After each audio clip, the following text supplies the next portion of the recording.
শিক্ষার্থীরাও আপনারা দেখেছেন, গণমাধ্যমে দেখেছেন, হয়তো ফেসবুকে অনলাইনেও দেখেছেন।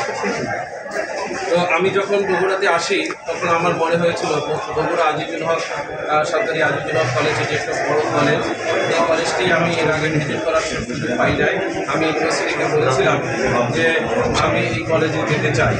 এখন একজন উপাচার্য, জাতীয় বিশ্ববিদ্যালয়ের উপাচার্য কখনোই কোনো কলেজে আননোটিসড যাওয়াটা ঠিক নয়। সেই কারণে একটু নোটিস করা, এবং সেই কারণে বিশ্ববিদ্যালয়ের কোথায় বলেছেন যে স্যার পরিদর্শনে আসবেন, এবং একটি পরীক্ষা চলছে, সেই চলমান পরীক্ষাটি এটি একটি বিষয়। আর অন্যটি হলো যে গতকালকে রাতে আরডিএতে আমি উঠেছি, 2 দিন ধরে ওখানেই আছি। তো ওখানকার পরিচালক ওনার নাম হলো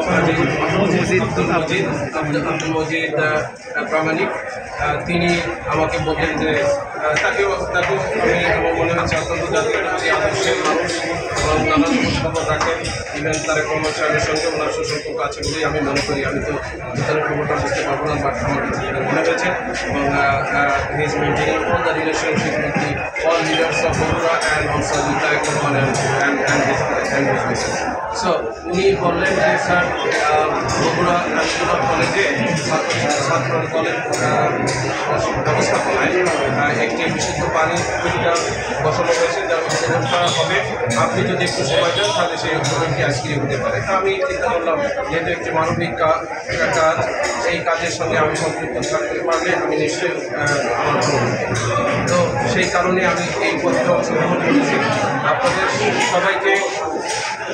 সবাইকে ধন্যবাদ এবং কৃতজ্ঞতা জানাই যে আমাকে অতিথি হিসেবে আপনারা যে সংযুক্ত করেছেন, এই জন্য আমার পক্ষ থেকে আমি কৃতজ্ঞতা জানাই।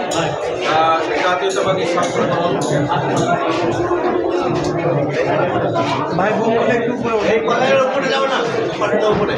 জাতীয়তাবাদী ছাত্র দল যেটির প্রধান পৃষ্ঠপোষক হলেন জনাব তারেক রহমান, বিএনপির ভাইস ভারপ্রাপ্ত চেয়ারম্যান জনাব তারেক রহমান,